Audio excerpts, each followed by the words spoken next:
Brings you a story on freedom struggle, and today's episode will mark the day when Swami Vivekananda delivered his groundbreaking speech in the year 1893 at the Chicago World's Parliament of Religions. We'll also observe birth anniversary of Vinayak Narahari, Vinoba, Bhave and Paramasivan Subbarayan. This day also marks the death anniversary of Subhramanya Bharathi.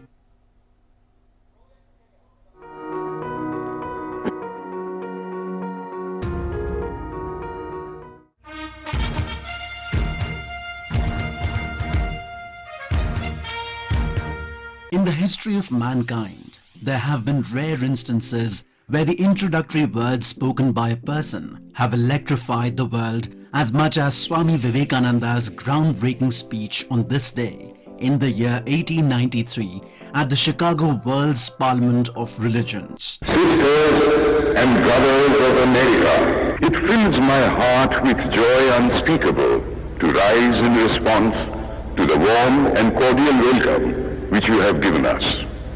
I am proud to belong to a religion which has taught the world both tolerance and universal acceptance.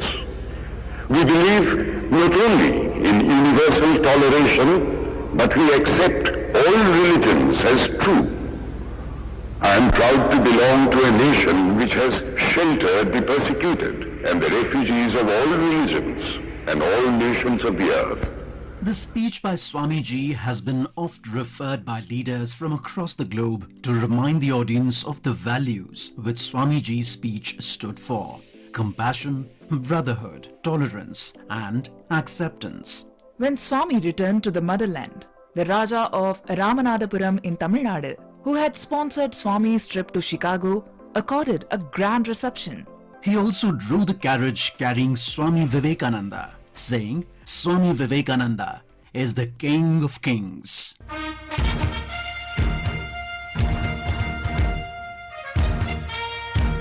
Vinayak Narahari Vinoba Bhave was born on 11th of September 1895 in Maharashtra's Pune district.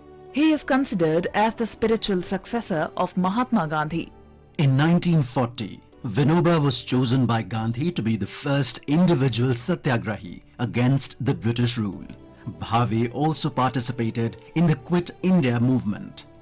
Post-independence, Bhave started Sarvodaya movement. He also started Bhudan movement at Pochampalli in Andhra Pradesh on 18th of April 1951. He walked all across India asking people with land to donate them, which he distributed to landless poor. He also campaigned against the slaughtering of cows. Vinoba Bhave was a scholar, a thinker and a writer who produced numerous books. Though he was deeply influenced by the Gita, he drew inspirations from the Quran and Christian teachings too. He breathed his last on the 15th of November 1982.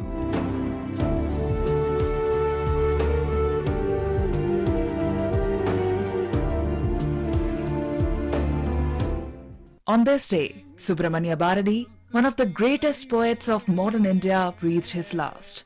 Bharathi was born in Ettayapuram in Tamil Nadu on 11th of December 1882. He was a spiritualist and nationalist too.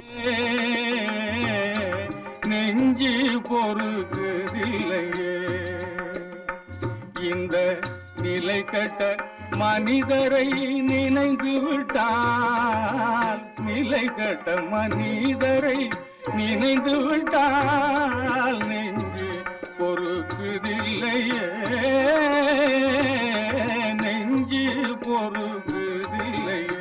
From hymns to nationalistic writings, from contemplations on the relationship between God and man to songs on the Russian and French revolutions, Bharathi wrote on diverse subjects.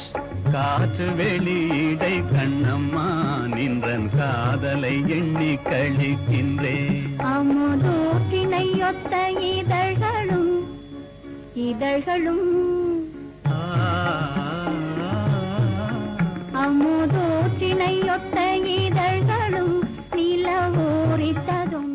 Bharathi met Mahatma Gandhi, who was very much impressed by the multifaceted and fearless personality of Bharathi and told people to take care of him. But he wasn't taken care of. His health deteriorated and he died on 11th of September 1921. It was recorded that there were only 14 people to attend his funeral. The nightingale that sang from a solitary tree perished, but the songs linger on forever. Today is the birth anniversary of another great personality of India, Paramasivan Subbarayan. He was born on 11th of September 1889 in Salem in Tamil Nadu. He was a freedom fighter and diplomat and was the Chief Minister of Madras Presidency and a Union Minister in Jawaharlal Nehru's government. He was the father of General P.P. Kumaramangalam, who served as India's Chief of Army Staff, and politician Mohan Kumaramangalam. He was also the grandfather of former Union Minister Rangarajan Kumaramangalam.